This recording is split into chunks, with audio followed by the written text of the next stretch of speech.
Welcome, welcome, welcome to everybody on this beautiful spring morning in New York. I hope it's a beautiful time, probably not morning where you are. um, and I'm I'm very pleased to present part two of the mystery of the other. I got really into this, and then I thought maybe next week, if possible, I might present part three, the mystery of the others, and group as a special window into the mystery of the other. And before we actually start today, I want to ask you, so you can think about it during the session.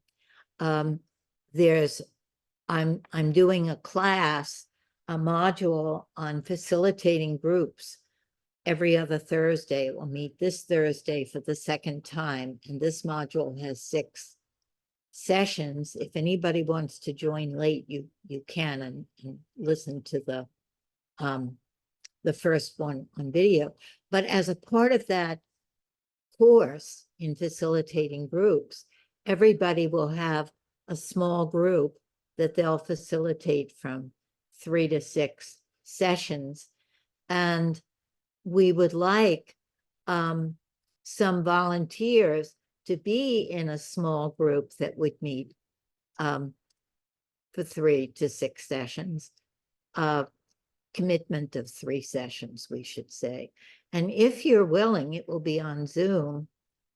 Put your name in the chat, and we are going to set up some practice groups that will be practicing facilitation. So one of the members of the class will be the facilitator of your small group that will meet 3 or 4 sessions, 5 or 6 if you want.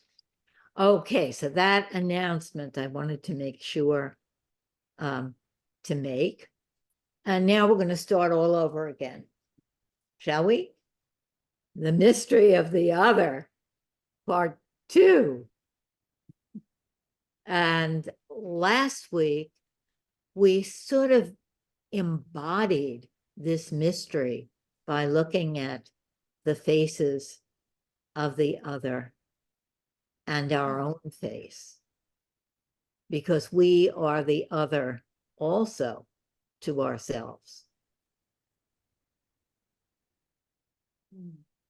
So let's just do that for a moment. Come back to where we were last week, since this is part 2. And just take in, feast on the mystery of the other. It's actually the mystery and challenge of the other, right? The other can be the greatest challenge and the greatest joy. But I'm hoping that the word mystery sort of envelops both of those things. And now let's just take a stretch together. I find that so helpful. A breath and a stretch. So as we stretch our bodies, we're hoping to stretch our minds and our spirits, because we're all one thing, of course. And our bodies aren't just our physical bodies. So we have this amazing life mystery of the other. But what do we do with it? What do you do with a mystery? You look at it, you listen to it, you study it,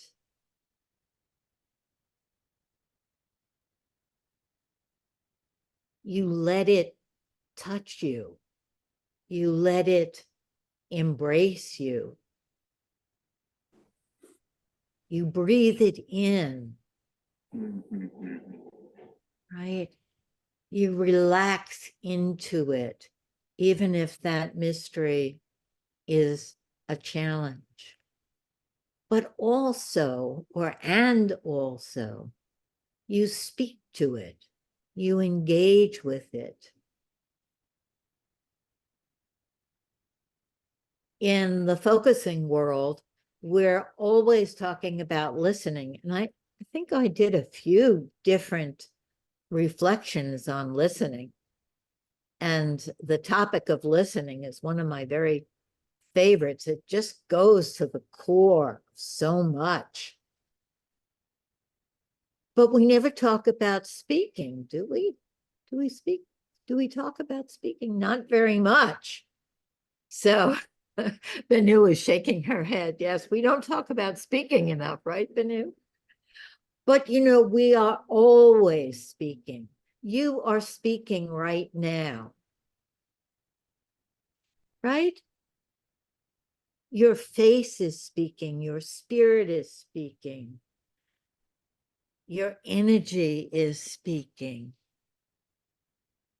Your thoughts are not just inside your head in a skull. Your thoughts are in the air, in the environment. Your thoughts are speaking. And we are imbibing your thoughts, your feelings, your spirit, how you are today, where you are. We're always speaking. And so today we're going to talk about some different dimensions of speaking. You know that line from the poem, The Rain.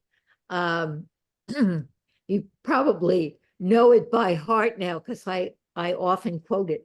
The line is, "There are hands placed on my shoulders. What has been spoken to me? How does my life reply? How does my life respond?" And our lives are responding to the great mystery of life. And that response is a speaking. So we're going to talk about, I think there are 5 dimensions of speaking. The first one is speaking up. Speaking up, what I mean by it, and you may mean different things, and I'd love to hear what you mean by these things, but speaking up means that the speaking is happening in you. Jane says it has to come, and you are letting it out. You're speaking up. You're not keeping it inside. I mean, you never can keep it inside anyway, as we were saying, right? It's always in the environment. But you let it be out there. The speaking out. And just take a moment to write down any image or metaphor or draw something about speaking out. The second one, speaking from. And we know about this in focusing. We know it's wonderful when we can speak from, right? It's there in us. Can we speak from the felt sense? Speaking out, you could just be making noise. You could just be getting something off your chest. You could just be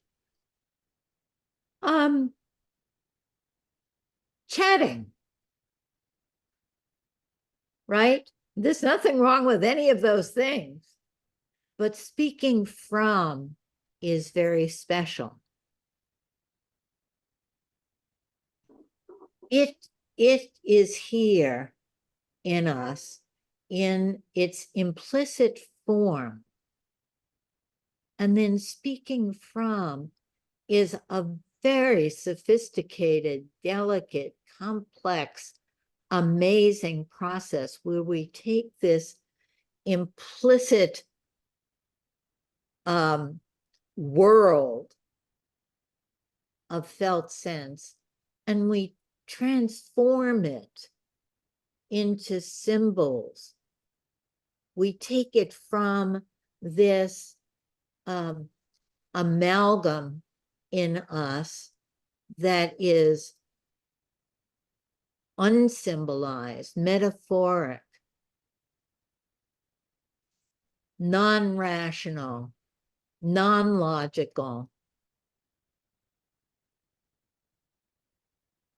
feelingful, and we bring it into a kind of linear form into language where we can express it to others.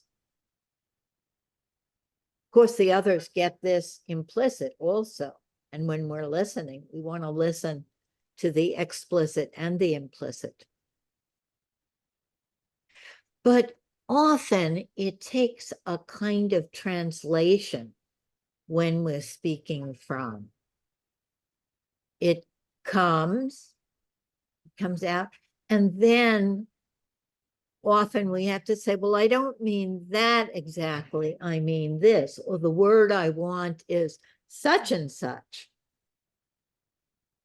Sometimes, or many times, when we're speaking from, something can come in its very raw form. I said when I came back that that is the trouble with speaking from in its raw form, that you blow the circuits. I blew your minds, I blew your circuits, and that we have to translate. And if we translate from what the hell are you doing to, oh, I'm feeling very frustrated right now, it doesn't blow the circuits. And it says it from a place that that can be heard. But when we do speak from in a raw form, then we can translate it afterwards. So we can say something in a raw form, and then we can say, oh, what I mean is blah, blah, blah. Sometimes we have to listen before we do that. Okay, number 3 is speaking out. And it's sort of like speaking up, but speaking out to me is when it's difficult. It's like coming out, speaking out. A friend of mine and I talk about peeping, and that's like, you know, when it's very delicate to say something, either maybe it's delicate personally and we feel vulnerable, maybe we're hurt by somebody, and we want to say, oh, I really felt hurt when you invited so-and-so and you didn't invite me, or when you said that my peeping, speaking out, or maybe in a situation where somebody is politically insensitive, or and we want to speak out about that. And we have to find a way. There's something very particular about finding a way to speak out. So let me give you a moment to digest that. And now the 4th one is speaking for. Speaking for is like a true democracy in a way. It's not only giving my personal self a voice, which is very important, but also speaking for those that don't have a voice. Maybe speaking for somebody has their dog on too tight a leash and the dog is choking. Maybe I'm speaking to the owner for that dog. Oh, I think your dog is needing attention or something like that. Speaking for all of the people for whatever reason, many people that don't have a voice, and we're speaking for them, speaking for the planet that's being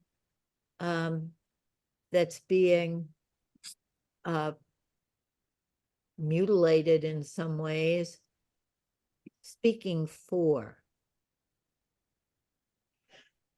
And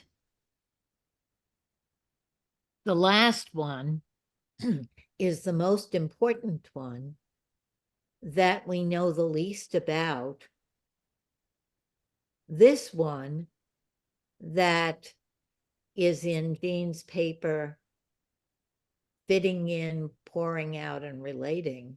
This one that is an evolutionary step that may save the species or not. This one is speaking to, in our public arena, we have so little of that, right? We've talked about that. We don't speak to each other. We can speak out and we can speak for and we can speak up many times. Sometimes we can't. But speaking to is very rare. When I speak to the other, I'm referencing that other in my body, in myself. My colleague, Michael Eigen, who is a therapist, theorizer, talks about, when he writes about his patients, he talks about my inner so-and-so. And I love that. I use that also. But we all have an inner so-and-so. We have an inner planet that we may speak to. We have an inner, last time when we talked about the people we don't like or we hate, we have an inner, those people, of course. And speaking to is speaking and listening at the same time. Listening and speaking are one system, one unit. And when we're speaking to the others, we're speaking with this interaction first. We are one interaction. And right now I'm speaking to you. And when I look at you, it makes a big difference when I really look at you. When I'm not just thinking about what I want to say to you, but I'm thinking about what I want to say to you. It's very different. Can you feel it? Yeah? What I want to say to you. Now, if you're nervous giving a presentation or something like that, it's probably because you're thinking about how you're going to come across, what you want to say.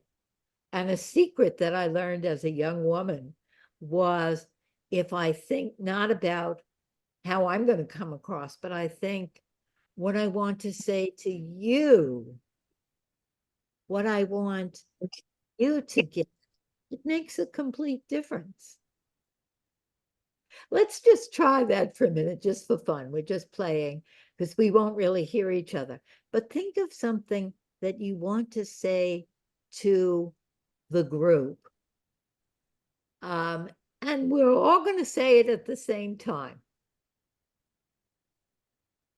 Okay, I'm going to say 1, 2, 3, and we're all going to say something at the same time as we're looking at each other and we're speaking to this group. Okay, 1, 2, 3. Hello, everybody. I enjoy learning. Hello, you all have such Hello, great yes. faces. Up. I love all you're trying to be Yes. here. Wake up. Yes. Nice. Me Wonderful. too. And Yes. all this companionship.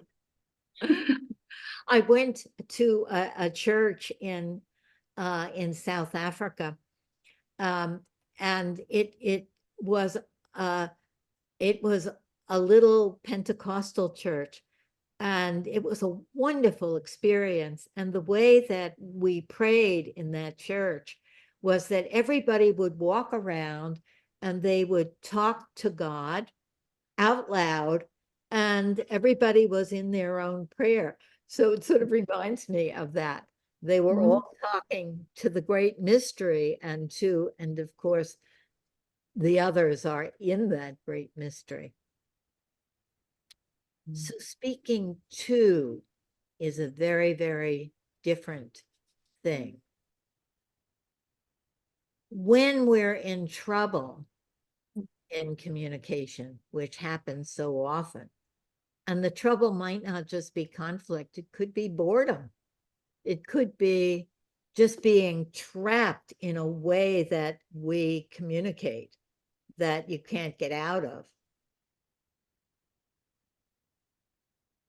A way that we can reset is to think of the pause of, and the way Brother David Steindl-Rast puts this is fun. He talks about it being like crossing the street, the way we teach children to cross the street.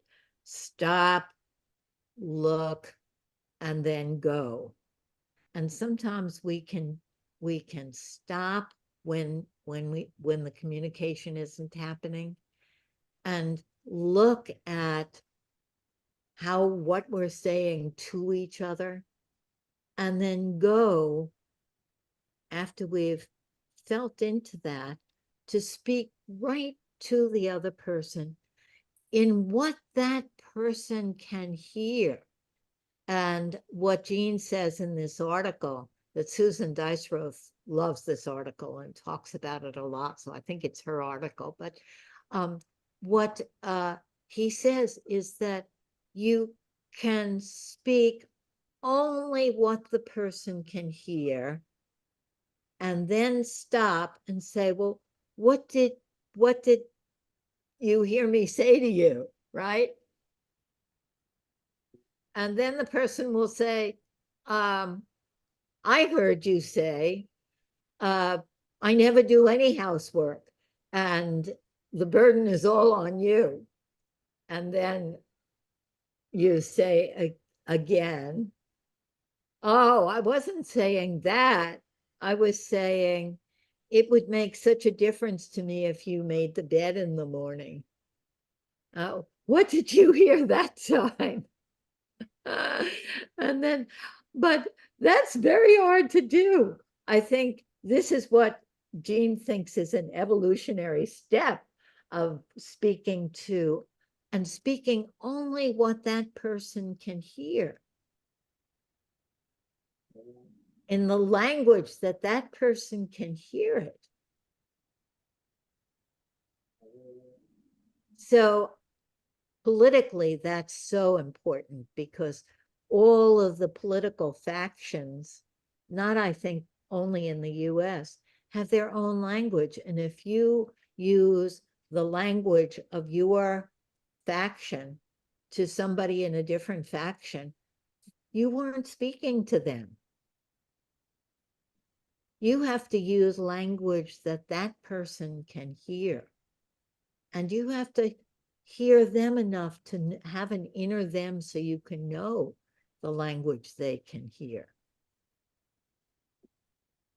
So I'm not going to go into that right now, but I'd love to hear whatever comes to you about all of these 5 ways of speaking. And then we're going to see in our breakout rooms how we can play with them. Lynn, is speaking to the same as speaking with? Oh, I forgot speaking with, didn't I? I think speaking with is after. Thank you so much. I have to put speaking with in there. After you speak to, then the other person is responding. And then you get to this wonderful place where you're speaking with, right? That would be my association. But of course, I'm making all of this up. I love that, the speaking with. Let's put it down. What is your association to speaking with, Mary? Well, it's sort of a heartfelt back and forth, it's, yeah, in the whole body focusing, we talk about heartfelt conversation, and that's what it feels like, yeah. Yeah. Sensing from what has been spoken before, responding, yeah. Yes, beautiful. Mm. You're doing this reflection with me, and I'm sure all of you will be with me in this. There's a sort of made up word sometimes used in practice communities called witnessing. Oh, yes, yes. And that heartfelt level of, being with. Yes, Yeah. yes, I love that, witnessing. Beautiful. We're going to add that in here too. There's a definition of connection that seems to fit here. This is from an NVC instructor, Dr. Cindy Bigby, but she describes connection as the flow and ease that occurs between 2 people when they each feel seen and heard and valued without judgment. So there's that ease. To me, that's the speaking with, and the I love that witnessing. That was good. Yes, yes, yes, yes. But Stuart or Lynn, could you say a couple more sentences about witnessing? I just, Witnessing. yeah. I love it. You have a bit of you have to have a bit of a lisp to say.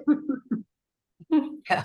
I could say more what inspired that, little quip from me. Well, the witness, like if we talk about witnessing in a legal sense, there's this objectivity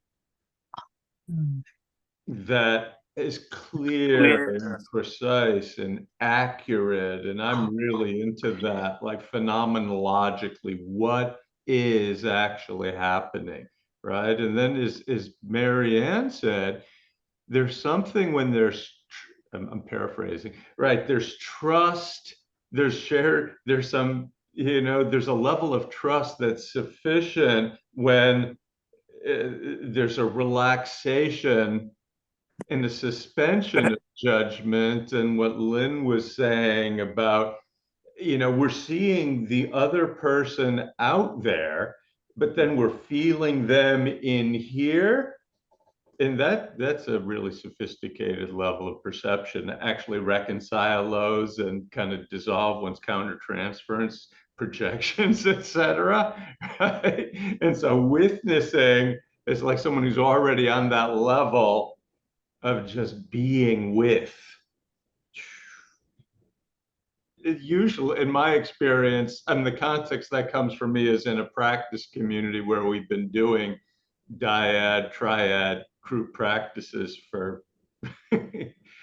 many, many times. So the level of witnessing is possible. But and it's something we can hold as a possibility, like what Lynn, what you're saying. It's an evolutionary stage. We don't just get there just by thinking about it. As we practice, we can develop that capacity. We can start with the 2-pound weight, and then we can work our way up to the to talking to our families, for example, or something that might be the 50-pound weight. But I wanted to say to Marianne and also to you, Stuart, what I'd like to believe is that we don't have to have it all together. You know, maybe you have judgments, maybe you have countertransference projections. Of course we do, we always do. We say it, and we think we're saying one thing, and we're really not saying that. We're saying this other thing that's in our countertransference projections or something. And then we listen, and the other person can say, well, what it sounds like you're disgusted with me, or it sounds like you don't think I'm very smart, or whatever it is. And then you can say, oh, how did I say that? You know, it's like this openness to your own. Of course, you know, of course you're going to have judgments. We're going to have a video on that will be public on my channel from our community empowerment project about trying to communicate or navigate speaking to each other when we have all these projections. So I'll let you know when that's up. So we're at the place of the speaking up, and just anything that's there in you, it's asking to be spoken, and it's like you're letting it be spoken.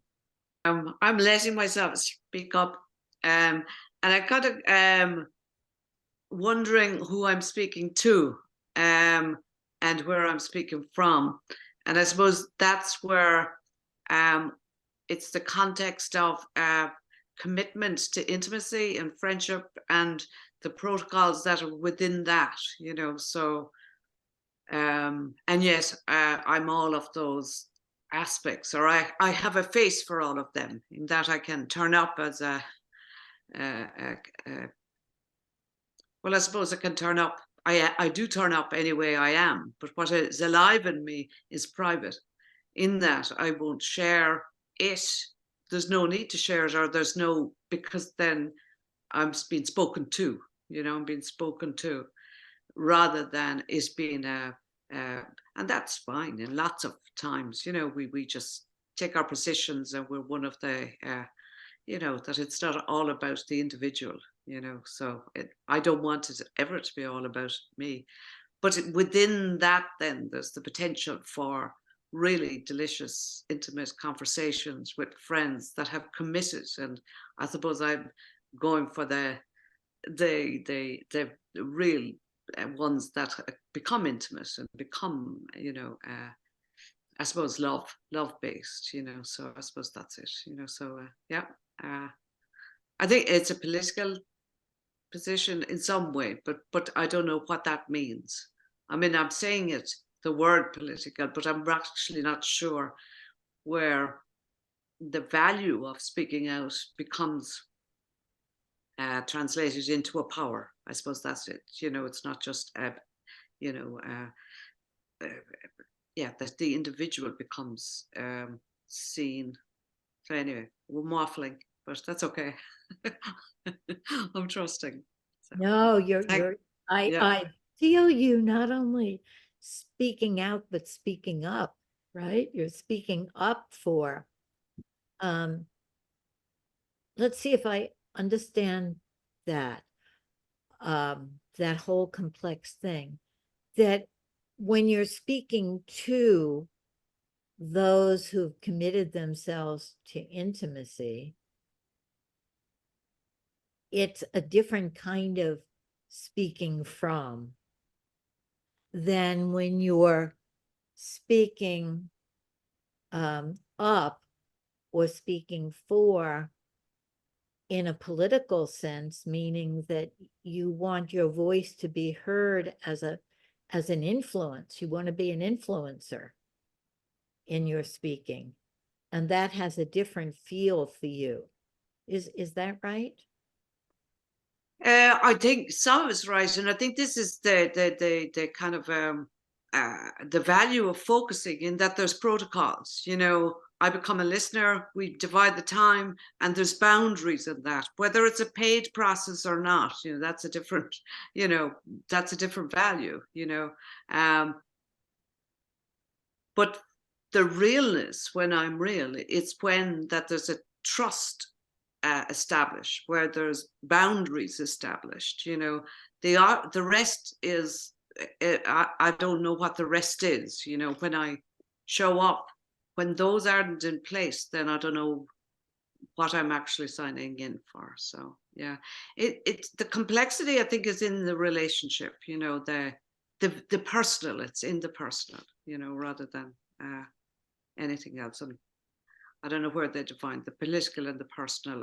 You know, I can have opinions and I can have power to vote, but it's not personal. It's not, you know, unless I become a politician. So yeah, so thank you. I'm sure others have something Yes, it's alive in them too. yes. Yes, there's so many kinds of speaking from, aren't there? And you're saying that when there are protocols, like focusing partnership is a protocol or psychotherapy is a protocol, that that there's a kind of uh, speaking from that is what can we say? Less raw, it's more direct, it's more risk-taking, it's more vulnerable, it's more intimate. Is that right? Yeah, I'm hearing all of that, and every one of us, you know, I believe, kind of form opinions, and then it's like, well, then then I'm interested. Well, what do you think? If there's time, you know, but it's that there's something about determining or understanding the measure of the relationship, you know. Something, Otherwise, yeah. Sorry, go on, Lynn. but Yeah. no, you were just about to say it. It's something about understanding the measure of the relationship, you know, who I turn up as, you know, that Understanding the measure of the yes. relationship. I Yeah. think that's the last couple of words were. Otherwise, it's theoretical. It's someone's opinion, and I think Jen says if it's in the library, we don't need it. I love to think Yes, that. yes, yes, Yeah, yes, yes. yeah. So thank you. Yeah. We were doing that process just sort of naturally, um, of listening and then speaking, and there's a particular thing that that the measure of the relationship is sort of a term that you made Mhm. that says something. It's like it, and what I get from it, let's see if this is right, is I measure the relationship. How safe is it? How close is it? What is my purpose here? what are we trying to do? What are we doing together? I measure all of that in the speaking from. And it's very helpful if there are protocols or commitments or something that we can sort of rest in there. Did I have that right, Pauline? I think I think that it's a common sense, you know, that when I don't understand a measure of relationship, I'm expecting something from someone that they might or might not give to me. So my common sense is, you know, I know the difference between a trustworthy conversation or a French communication, a committed communication. It doesn't mean that the other person isn't trustworthy, but we just don't have anything set up, you know. So I think it's to generalize is missing the complexity. But we know that we know that in our relationships anyway. We know that. Yes, yes, yes. Yes. We know that instinctively Yes. that when I'm talking to my child, it's going to be different than when I'm talking to my partner, and that's going to be different than when I'm talking to you in a reflection, when I'm talking to my neighbor, right? There Yes. is that common sense to-ness, right? That was Yes. speaking to. Yeah. And that because we are this one interaction, it's not just, I'm part of I'm speaking, I'm part of the interaction. Did anybody else pick up any other nuance of what Pauline was saying that I didn't pick up? Pauline was speaking not just to me, but to all of us. Roberta had her hand up. Lynn, yes, and everyone, I love what you just said, Pauline. It really broke it down in so many different ways. And I started experiencing the sense of some of what you said about how I'm actually either trusting or not trusting something within the context of the communication. And what I'm personally trying to do in my life is to not be thinking about that trust factor anymore, because I think it's on me to cultivate the relationship and to cultivate the communication. And when I say cultivate, I basically imagine a field that is a bunch of rocks and stones and whatever else is going on. And I'm trying to pull them out and plant seeds of happiness or I love that. plant some other kind of seeds than the ones that haven't grown so well there before. So there's something about wanting for my life, the rest of my life, and for all of our lives, that not so much focusing on the other and instead focusing on the way I speak to myself and the way I want to be spoken to.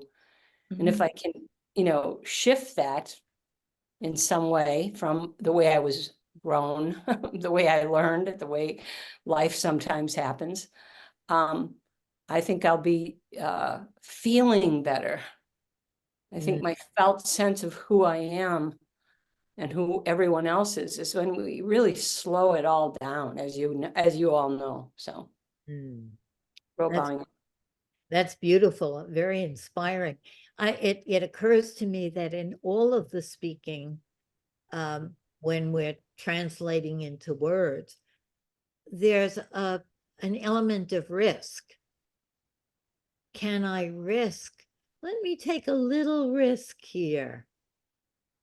And then see what happens. And that's what I hear you saying, Roberta, that you want to risk more by speaking from.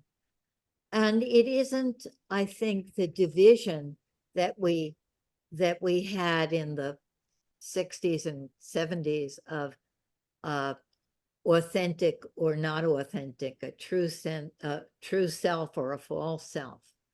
It's more complicated than that, of course. But how much, or how personal, or how untranslated can it be? And can I take a little risk?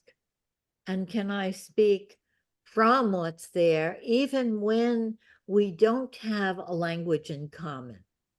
I don't mean necessarily international language, but I mean a cultural language in common. Can I still speak from, but maybe use different words that will be speaking to the other, and then something is a risk there, and we're cultivating. We're trying to take this evolutionary step. Did I get the essence of what you were saying, Roberta? Yes, and you said more. And now my thought is when we're talking about an evolutionary step in the year 2023, I'm thinking about, why is this a risk? Where is the risk? You know, what is the, was there some deep fear that has intervened along the evolutionary process that we've all kind of acquired? A sense of like, I can't really say this, but if I say this, I'm going to really get, you know, what's going to happen if I say this, and or feel this, or open to this, or then where will we go? Where will we be? You know, so I'm a risk taker as best I know how, and I'm just constantly hoping that we can move quickly, sooner than because, you know, like they say, it's a minute before midnight. So, Yes, it's a minute before midnight. Yes, or it's less, I think, at this point. yes, yes, yes. And it's interesting to think about why it's so difficult. But it's even I think what Jean says in that paper, and Christine, maybe you could put that paper in the chat, the fitting in, pouring out, and relating. What he says is that we've already taken many evolutionary steps in terms of taking it for granted that we have an individuality, that we have thoughts, that our opinions count, that we would speak just from our roles in the past. And I remember that in the 50s mostly, you know, and people just spoke from their roles. And that we're now trying to speak from our persons that are connected to all the other persons, and that each of us has a part of the whole of all of us that's living. And the challenge of saying what we have, and each one of us has a different take on the universe. And it's needed for all of our opinions. So that's new. And then it becomes very delicate because everybody is getting really scared. They said they're against abortion. Oh, blah, blah, blah, blah, blah, blah, blah. And you never get to know what that person is against, or this person is an atheist, and oh no, or what does that mean?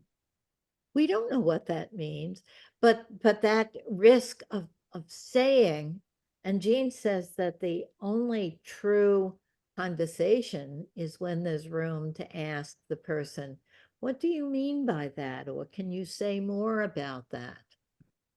Rather than reacting, the responding rather than reacting. Well, I want to give you time in your breakout rooms. So let's have 3 in a room and just talk about this evolutionary step and what it would mean for you in your own life to take that step. We'll have 15 minutes. Welcome back. Hi, Lynn. Hi. Hi. Hi. So is Banu here? She told me we left out. There you are, speaking at, right? We want to put speaking at there. Oh, speaking at, yes. Yes, yes, yes. And I think we all know what it's like to be spoken at, right? The feeling of being spoken at. Mm. So, what happened in your breakout rooms? How was it? I think what was really wonderful about the group, I mean, I was with Steph, was how much resonance I felt with everything that was said before. Like from everything you talked about, Lynn, what Roberta offered, what Pauline offered, it was just like this amazing field that was kind of like incredibly resonating. Everything that was said that I was able to absorb just came out in a new form for my experience. And yeah, something really wonderful about it. Oh, it sounds like the speaking with, right? That you got there right away, and usually it takes a process. And maybe you could think about what enabled you all to do that, the speaking with. Well, Steph was the first one sharing, and the story that she shared was such a clear example of what do we do to make this next evolutionary step? What can we do? And it talked of the probability and the possibility of leaving certain things behind. Things having to do with judgments that come to mouth before you even think you have them, opinions, assumptions, expectations, and kind of rediscover, who you are anew without all of that. If you just put it, in the storage room, we decided the storage room was a good place for all of that. I love that. Thank you. We should do a help the helpers on what we have to leave behind to take the next evolutionary step. Yeah. Wow, I love that. That's a wonderful topic.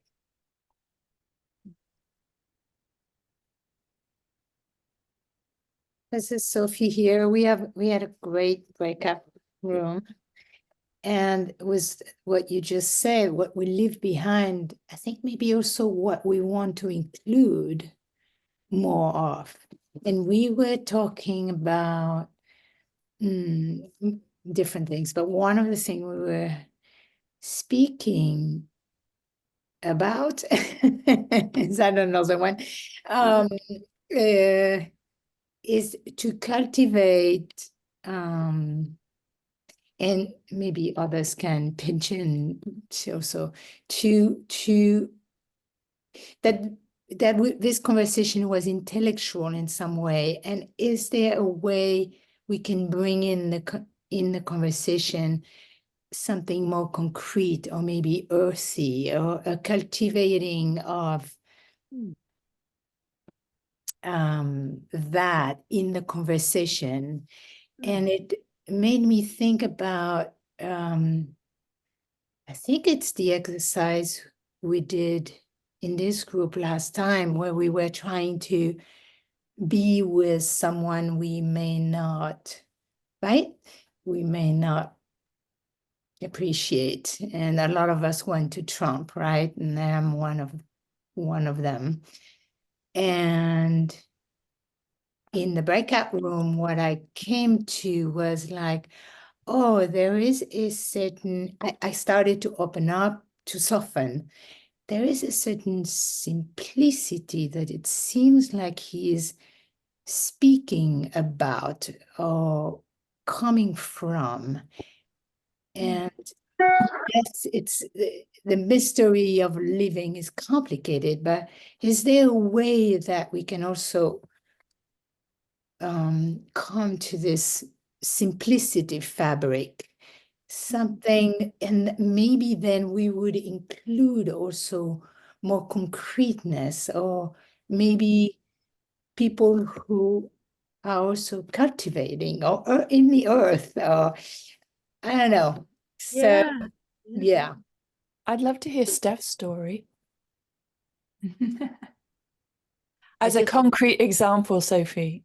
Yes, I Oh, just want to say back to Sophie that something about including a simplicity or concreteness when you're speaking. And I would love to hear Steph's story also. Well, I'll give a short synopsis because I want to hear other people as well, and I think we're almost out of time. I had a lot of work in my house. I had to have a contractor in my home over many months, and we were really dependent on each other because he needed the money and I needed the help. But he had wild ideas about life, and he was very defensive about them, and he came in with these really wild things. And because we had this need to be together, I really felt judgment, but I didn't display it in the way I was speaking to him. But then at some point in the relationship, I dropped the judgment, and I think he sensed that. And then we were able to start having real conversation about things, and, you know, more from that feeling sense of why he felt what he felt. And then I was able to then trust him to be able to share why I felt what I felt. And this is because the relationship went on for many months. You know, it wasn't like a one and done thing. We had this long-term relationship. And that's what I shared with Marga, and then Margot beautifully said about putting the judgments in the storage room. She brought that one up. But yeah, that's the basis of the story. But it was the first time I'd had that experience with another person with those strong things, you know, about guns and all these things that I'm like, whoa. But I dropped that internally. And I wanted to hear and asked him questions and wanted to understand why he felt the way he did. And I think that developed the trust. And I think trust is the thing. Yes, yes, yes. Trust, as my colleague says, trust is the glue that holds the self together. And you slowly develop that. It was sort of like an arranged marriage where you but in a way, on this planet now, a minute before midnight, we have an arranged marriage with everybody. Yeah. I think the important thing was that we needed each other. I think we don't remember that we need each other. We forget. Yes. That's yeah. We need each other. Okay, so we're gonna have our poem, and I'll meet with the planning committee for just a minute or so after our meeting. And if you're willing to be in a Zoom group to practice groupness for 3 sessions, please put your name in the chat and we'll connect with you about when that will be. And this has been wonderful. I always wish we had more time. So Dorothy, let's have our poem. Okay. Here we go. This poem is in the chat. Thank you, Christine. And it's The Centaur by Miller Oberman. Okay, and he's an American poet. First they call me it, and then ignorant of how people use this word, they mashed up the meager nouns they had for gender and called me the goy, and said to not be one or the other was to be nothing.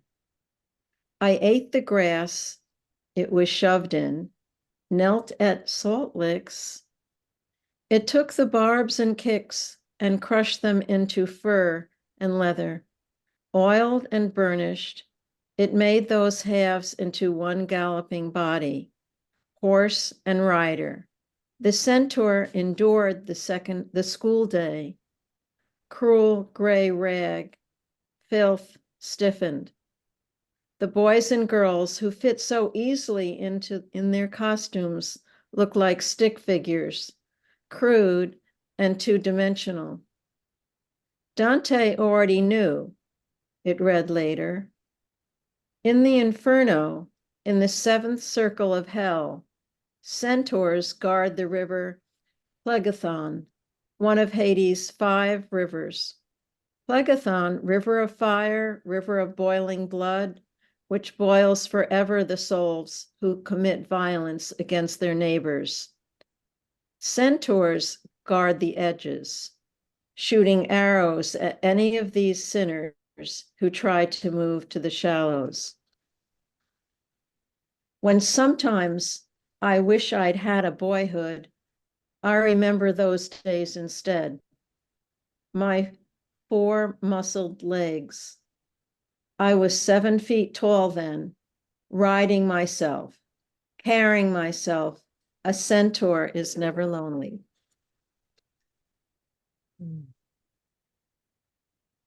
Yes, wow. Thank you, Dorothy. Thank you, Dorothy. Thank you. We'll see you next week.